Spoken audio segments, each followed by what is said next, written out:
तिगंत प्रकरण में आज हम लिट लकार अर्थात परोक्ष भूतकाल में भू धातु की रूप सिद्धि करेंगे। प्रथम पुरुष एक वचन बभूवा, बभूव। प्रथम पुरुष एक वचन भू धातु लिट लकार प्रथम पुरुष एक वचन बभूव, बभूव की रूप सिद्धि करेंगे। तो सबसे पहले सूत्र है परोक्षे लिट। परोक्ष लिट सूत्र से अन्यद्यतन भूतकाल की विवक्षा में सत्ता अर्थक भू धातु को लिट लकार करने पर तब ये हो गया भू धन लिट।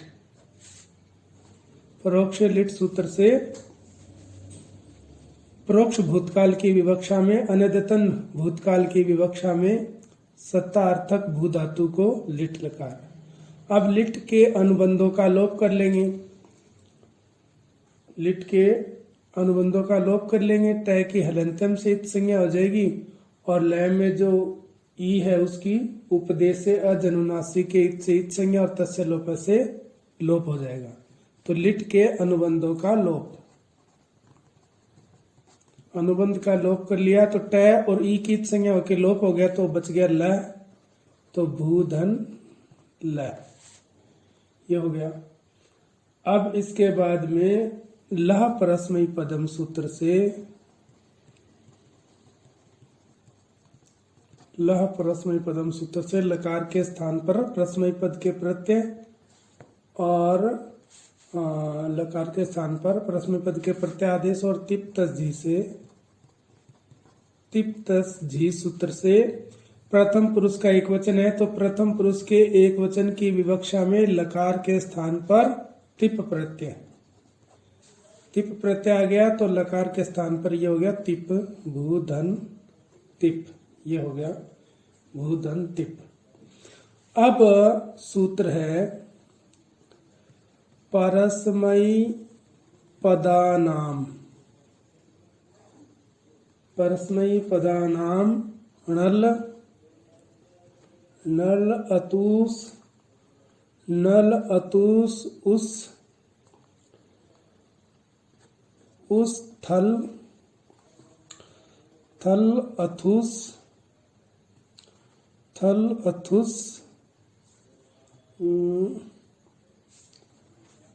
अथुस अणलवमा।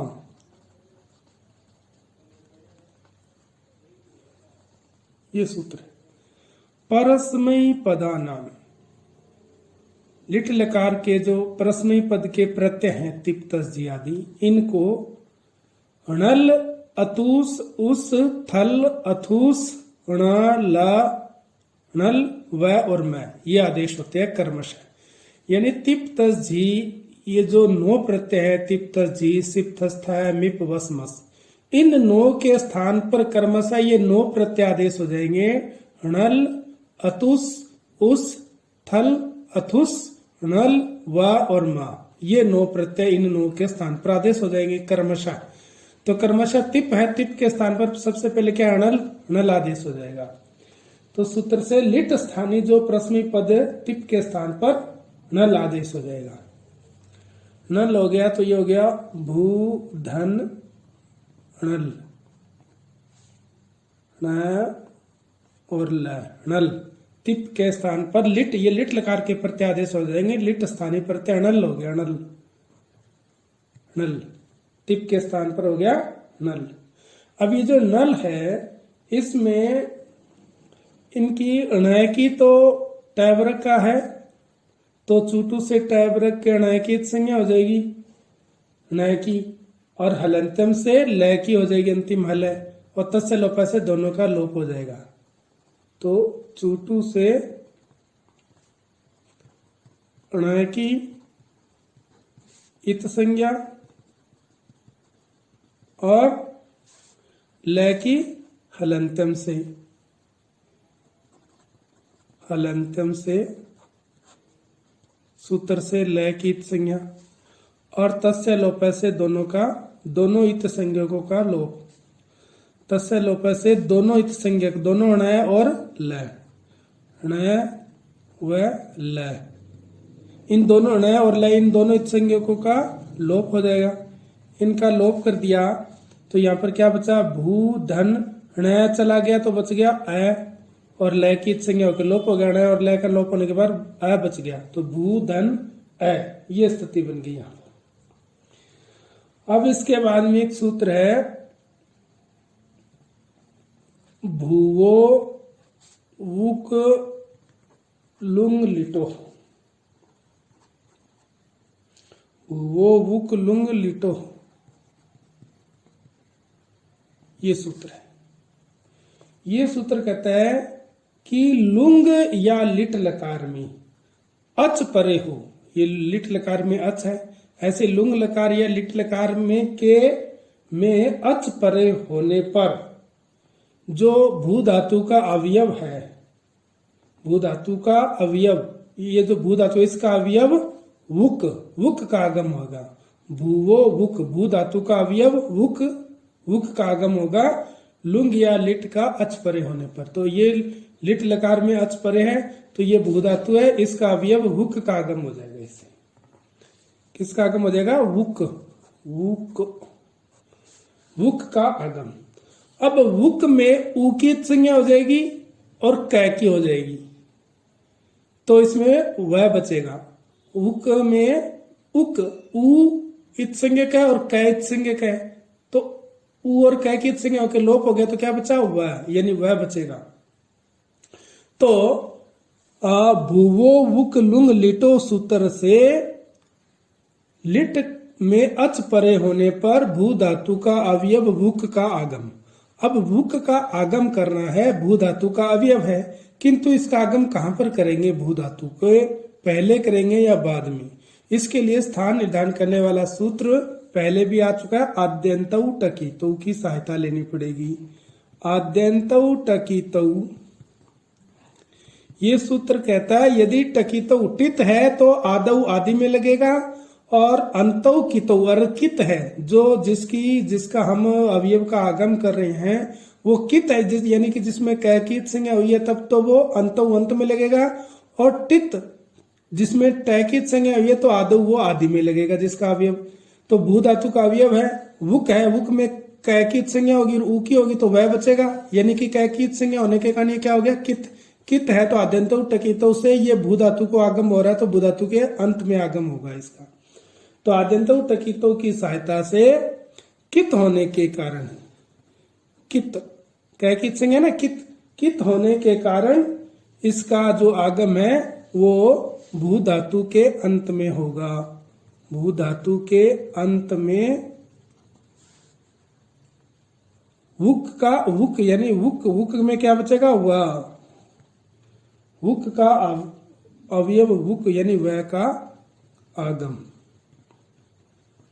तो ये भू धातु इसके अंत में यहाँ पर आगम हो जाएगा, तो ये क्या बन गया, भू, और इसका अवयव हो गया ये वह, ये हो गया, और आगे है, ये हो गया, वुक का आगम हो गया, ये धातु का अवयव ये वह, इसके धातु के अंत में आगम हो गया। अब इसके बाद में सूत्र आता है लिटि धातोर, धातोर अनभ्यास, अनभ्यासस्य, लिटि धातोर अनभ्यासस्य। इस सूत्र से क्या होगा, इस सूत्र से लिट परे होने पर, ये लिट परे है, लिट होने परे होने पर अभ्यास रहित, अभ्यास रहित का मतलब जिसका पहले द्वित्व नहीं हुआ वो, ऐसे अभ्यास रहित को लिटि धातु, लिट परे होने पर धातु को अनभ्यास से, अभ्यास रहित, जो अभ्यास से भिन्न है या अभ्यास रहित है, उस धातु को जो प्रथम एकाच है उसको द्वित्व हो जाएगा। तो ये लिट परे है, ये लिट का है, लिट का लिट परे होने पर अभ्यास रहित, अभ्यास इस संज्ञा नहीं हुई है इसकी, अभ्यास रहित है, तो अभ्यास रहित धातु का प्रथम एकाच, प्रथम एकाच क्या है, भू और वह उसका अवयव, तो ये प्रथम एकाच है, इसको द्वित्व हो जाएगा, द्वित्व यानी दो बार हो जाएगा इसका। तो सूत्र से क्या हो जाएगा, धातु के अभ्यास रहित धातु के प्रथम एकाच, प्रथम एकच क्या है, भू और वह, ये को द्वित्व हो जाएगा, द्वित्व यानी दो बार लिखा जाएगा ये, तो ये दो बार हो गया, तो ये बन गया भू और ये दूसरी बार और हो गया भू, ये द्वित्व हो गया, ठीक है। और आगे इसके ये आई गया लिट धातु का, तो ये प्रथम एकाच है, इसको द्वितीय हो गया, क्योंकि ये अभ्यास रहित है, तो अभ्यास रहित धातु के प्रथम एकाच को द्वित्व हो जाता है, प्रथम एकाच को द्वित्व हो गया। अब आता है पूर्वो अभ्यास, पूर्वो अभ्यास, ये सूत्र कहता है कि जो द्वित्व किया है हमने, उसका पूर्वो पहले वाला जो प्रथम धातु का प्रथम एकाच है, ये वाला भुआ, इसको इस प्रथम एकाच की अभ्यास संज्ञा हो जाएगी। पूर्व अभ्यास से धातु के प्रथम एकाच की अभ्यास संज्ञा, प्रथम एकाच क्या है, भुआ, इसकी ये जो प्रथम वाला भुआ है इसकी अभ्यास संज्ञा हो जाएगी, अभ्यास संज्ञा कर दीजिए, तो ये हो गया भुआ, इसकी अभ्यास संज्ञा हो गई भुआ और आ, ये स्थिति बन गई। ये भू पहले वाला भू और वह है, इसकी अभ्यास संज्ञा होगी प्रथम की। अब आता है हल आदि शेषा, हल आदि शेषा, ये सूत्र है हल आदि शेषा। इसका ये कि जो अभ्यास संज्ञक है, अभ्यास संज्ञक कौन है, इसकी अभ्यास संज्ञा की है, दो प्रथम एकाच है, पहले वाला जो एकाच है ना प्रथम एकाच, इसकी अभ्यास संज्ञा की है। तो जो अभ्यास संज्ञक है उस अभ्यास संज्ञक के एकाच में हल आदि शेषा, आदि हल, इसमें जितने भी व्यंजन है प्रथम एकाच में, जो आदि व्यंजन है प्रथम व्यंजन, वो तो शेष रहेगा, और अर्थात अन्य जितने भी जो व्यंजन है हल है उनका लोप हो जाएगा। तो भू व, इसमें भ हो गया एक व्यंजन और एक हो गया व, दो हल है इसमें, तो प्रथम हल कौन सा हुआ, भ, ये तो शेष रहेगा और इस व का लोप हो जाएगा इसमें, यानी कि व का लोप हो जाएगा। तो हल आदि शेष से अभ्यास संज्ञक धातु के प्रथम एकाच में प्रथम जो हल है यानी भ, वो शेष रहेगा, अर्थात व का लोप हो जाएगा, तो व का लोप हो जाएगा। सूत्र से अभ्यास संज्ञक, जो अभ्यास संज्ञक है, अभ्यास संज्ञक एकाच प्रथम एकाच, अभ्यास संज्ञक प्रथम एकाच का आदि हल वर्ण कौन सा है, भा, शेष तथा व का लोप, भय शेष रहेगा तो व का लोप हो गया, दो ही हल है तो आदि शेष रहेगा, ये अंत वाला इसका लोप हो गया। इसका लोप होने पर क्या बच गया, यहाँ पर भू ही बच गया, व का तो लोप हो गया, आगे वाले एज इट इज आएंगे, भू वा और आ यथावत रहेंगे, भू आ, ये स्थिति बन गई यहाँ पर। इसके बाद में एक सूत्र आता है ह्रस्व का मतलब है कि जो अभ्यास संज्ञक है, कौन सा अभ्यास संज्ञक, यही है, इसी की अभ्यास संज्ञा की है, इसकी तो की नहीं।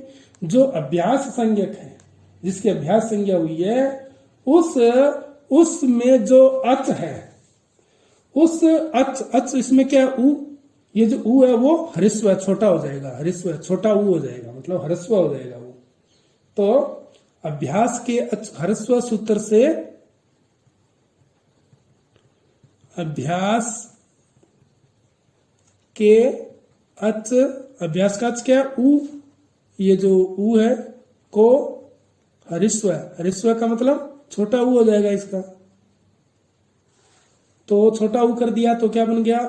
ये ऐसा हो गया, ये हरिस्व हो गया अच।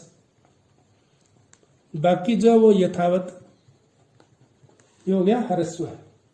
हरिस्व अब हरिस्व को हम अलोन्त्यस्य की सहायता भी ले सकते हैं कि प्रथम एकाच को हरिस्व, अच, अच में अलोन्त्यस्य से अंतिम अच कौन सा है? ऊ। अंतिम अच एक ही अच है वैसे तो, इसमें कई अच हो, तो अलो अंत्यस्य से अंतिम अच ऊ को ओ, अलो अंत्यस्य की सहायता से इसमें हम लिख सकते हैं अलो अंत्यस्य सूत्र की सहायता से अंत्य अच ऊ को हरिस्व करने पर, को ऊ यानी हरिस्व करने पर, यह हरिस्व कर दिया। इसके बाद में एक सूत्र है भव 13।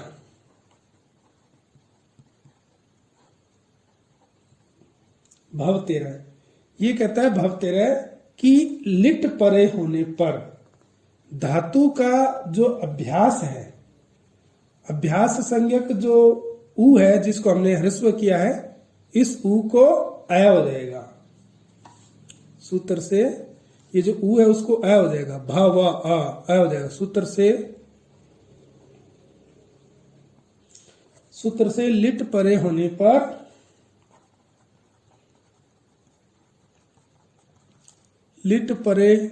पर धातु, भू धातु है ना, तो धातु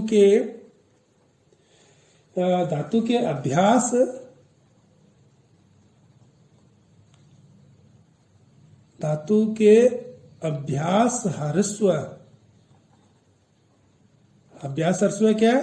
ये वाला ऊ को ए अकार यानी ए आदेश,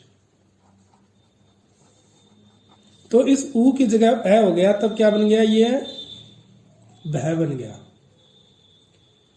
और ऊ को ए हो गया भ, फिर आगे यथावत रहेंगे भू और अ, ये स्थिति बन गई, ए बन गया। अब एक सूत्र आता है अभ्यासे चर्च। अभ्यासे चर्च, इस सूत्र से जो अभ्यास संज्ञक झल वर्ण है उसको जस आदेश हो जाएगा, यानी चरत्व हो जाएगा। अभ्यासे चर्च यानी अभ्यास को चरत्व है। चरत्व का मतलब जो अभ्यास में जो झल वर्ण है उसको जस, अभ्यास कौन सा? ये भा, इसको झल वर्ण है यानी वर्ग का चौथा अक्षर है, पहला दूसरा तीसरा चौथा, उनको जस वर्ण यानी उसी वर्ग का तीसरा अक्षर, तो भय पै वर्ग का है, पै वर्ग का चौथा वर्ण है, पा फा बा भा, उसी वर्ग का तीसरा जस होता है, तो पै वर्ग का तीसरा क्या है? पा फा बा, तो ब हो जाएगा, जस वर्ण क्या हो जाएगा? बा। तो अभ्यासे चर्च सूत्र से अभ्यास के झल, अभ्यास का झल वर्ण कौन सा? भ, भय को जस ब, अभ्यास के झल भय को जस ब आदेश, जस ब, झल भय को जस ब करने पर, यानी कि इस भय की जगह ब हो जाएगा, और ब हो जाएगा तब ये क्या बनेगा? भय को हो गया ब, और आगे भू व, और आगे आ। अब इसको मिला देंगे हम, वर्ण संयोग कर देंगे, तो ब आ गया सबसे पहले ब, फिर आ गया भू, फिर वह में ए हो गया तो वह पूरा हो गया बभूव। तो ये बभूव आपका बन गया इति सिद्धम। इस प्रकार बभूव की रूप सिद्धि संपन्न हुई। तो इसको एक बार दोहराते हैं। सबसे पहले परोक्षे लिट सूत्र से अनद्यतन भूतकाल, यानी परोक्ष भूतकाल की विवक्षा में सत्ता अर्थक भू धातु को लिट लकार लिट कर दिया। अब लिट के अनुबंधों का लोप कर लेंगे टय का हलंत्यम से, और लय में जो ई है उसकी उपदेश से अज अनुनासिक के इत से इत संज्ञा और तस्य लोप से दोनों इत संज्ञक ई और टय, इनका लोप यानी अनुबंध लोप हो गया, तो ई और ट का लोप होने पर लय बचा, तो लय हो गया। ला परस्मय पदम से लकार, लकार के स्थान पर परस्मय पद के प्रत्यय, और तिप तस झी सूत्र से प्रथम पुरुष का एक वचन है, तो प्रथम पुरुष के एक वचन की विवक्षा में लकार के स्थान पर तिप प्रत्यय आ गया। अब तिप के प्रत्ययों पर अब लिट स्थानीय प्रत्यादेश हो जाएंगे इनके स्थान पर, इस सूत्र से परस्मय पदानाम णल अतुस उस थल अथुस ला व मा, इनसे परस्मय पद के जो प्रत्यय तिप तस झी आदि, उनको कर्मशः अणल अतुस उस आदि प्रत्यय, यानी ये जो नो प्रत्यय है इनके स्थान पर ये लिट लकार के जो नो प्रत्यय वो लिट स्थानीय प्रत्यादेश हो जाएंगे। तो अणल, अणल प्रथम पुरुष एक वचन में अणल, द्विवचन में अतुस, बहुवचन में उस। तो यहाँ पर तिप है, तिप को क्या हो गया अणल, नल, तिप को लिट स्थानीय प्रत्यय अणल आदेश हो गया। अब चूटू से इस अणय की चैवर्ग का है, चय और टैवर्ग का हो चूटू से, तो टैवर्ग का टा ठा डा हण, तो टैवर्ग का है तो चूटू से अणय की संज्ञा, और ल अंतिम हल तो हल अंतिम से लय की संज्ञा, और तस्य लोप से दोनों का लोप कर दिया, तो अणय और लय चला गया, तो अणय में अ बच गया यहाँ पर, तो भू धन अ हो गया। अब भूवो वुक लुंग लिटो सूत्र से लुंग या लिट लकार का अच हो, ये अच है लिट लकार का, इसमें परे हो तो भू धातु का अवयव वुक, वुक का आगम होता है, ये वुक का आगम हो जाएगा भू धातु को। लेकिन इसका आगम कहां पर करेंगे हम, धातु के अंत में या आदि में, तो इसके लिए आद्यंतो टकितो की मदद लेनी पड़ेगी। आद्यंतो टकितो सूत्र से युक में कै की संज्ञा होती है और ऊ की होती है, कै के होने से कित है, कित होने के कारण ये अंतो अंत में लग जाएगा। ये भू धातु का अवयव इस भू धातु के अंत में आद्यंतो टकितो से अंत में वुक में ऊ बचेगा, ऊ और कै की संज्ञा होकर लोप हो गया तो वह बचेगा, तो इसका अवयव वह अंत में हो गया आद्यंतो टकितो से इसका आगम, तो ये बन गया भूवा, वुक का आगम हो गया। अब लीटी धातोर अन अभ्यास से, इसका मतलब है कि लिट परे होने पर अभ्यास रहित, ये अभ्यास रहित धातु का प्रथम एकाच, ये प्रथम एकाच है जिसकी अभ्यास संज्ञा अभी नहीं हुई है, अर्थात इसको द्वित्व नहीं हुआ है, अभ्यास रहित है, तो प्रथम एकाच को द्वित्व है, इसको द्वित्व कर दिया तो ये दो बार हो गया भूवा भूवा, ये दो बार द्वित्व हो गया। अब पूर्वो अभ्यास है, इसमें जिनकी द्वित्व के उनमें पहले वाला पूर्व प्रथम जो एकाच है उसको उसकी अभ्यास है, अभ्यास संज्ञा कर दी, इसकी अभ्यास संज्ञा होगी। अभ्यास संज्ञा करने के बाद हल आदि शेषा, ये कहता अभ्यास संज्ञक जो प्रथम एकाच है उसमें आदि हल शेष रहेगा, इसमें दो हल है भय और वह, तो आदि कौन सा भय, पहले वाला भय, ये शेष रहेगा, वह का लोप हो जाएगा, ठीक है। और उसके बाद में हर्स्व, हर्स्व जो इसका अभ्यास अंग का प्रथम जो अच है यानी ऊ, उसको हर्स्व हो गया, छोटा ऊ हो गया, अलवंतस्य से अंत्य इसको ऊ को हर्स्व ऊ हो गया। अब इसके बाद भव 13 सूत्र, भव 13 से लिट परे होने पर धातु का जो अभ्यास है, अभ्यास का जो अच था ऊ, उसको अ हो जाएगा, तो ये जो ऊ था इसको अ हो गया, यानी भू को भय हो गया। अब अभ्यासे चर्च से अभ्यास को चरत्व हो जाएगा, अभ्यास का जो झल वर्ण है उसको जश वर्ण हो जाएगा। अभ्यास का झल वर्ण ये है भय, और भय को जश वर्ण यानी उसी वर्ग का तीसरा वर्ण, तो भय पै वर्ग का है चौथा, और इसका तीसरा हो जाएगा ब, तो ब हो गया। झल वर्ण भय को जस वर्ण ब हो गया अभ्यासी चर्च से, तो ब बन गया, वर्ण संयोग किया तो बहुआ बन गया। इस प्रकार ये बहुआ इति सिद्धम, लिट लकार प्रथम पुरुष एक वचन बहुआ की रूप सिद्धि संपन्न होती है।